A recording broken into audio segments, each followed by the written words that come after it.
বাবা আমি তো উঠতে পারি না, আমার তো পায়ে জোর নাই। ও আচ্ছা দাঁড়ান, আপনাকে পাদানি দেই, এখানে পা দেন। এখানে পা দিব মানে? না পা দিলে কেমনে হবে? আমি পা দিব না। না পা দিলে উঠতে পারবেন না। এখানে ওঠার জন্য পা দিতে হবে কেন? আপনি না পা দিলে উঠবেন কিভাবে? উঠতে হলে এখানে পা দিতে হবে? অবশ্যই পা দিতে হবে। অসম্ভব, পা দিব না। পা দিলে সমস্যা কি? পা দিব না। আরে অযোগ্য, আপনাকে পাদানি দিয়েছি, আপনি পাদানিতে পা দিবেন না? আপনারা কি পাদানি পাদানি শুরু করছেন? আপনাদের পাদানি পাদানি তো বাইরের লোকজন জড় হয়ে গেছে। দেখেন ওনাকে আমি পাদানি দিছি, উনি পা দিতে রাজি হয় না। ম্যাডাম আপনি পা দিচ্ছেন না কেন? আপনি পা দেন। কি আশ্চর্য, আপনিও একই কথা বলছেন, আমাকে পা দিতে বলছেন। ম্যাডাম আপনি না পা দিলে উঠবেন কি করে? হ্যাঁ স্যার, আমি এই কথাই বলতেছি, প্লিজ পা দেন। আপনাকে বারবার উনি বলছে পা দেওয়ার জন্য, আপনি পা দেন না কেন?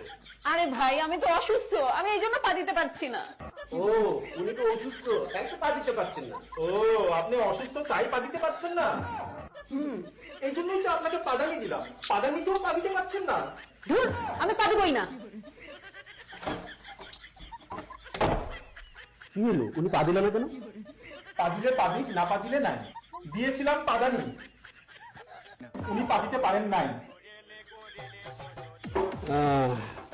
উনি পাদানিতে না পা দিয়েই চলে গেছে। এখানে ওঠেন।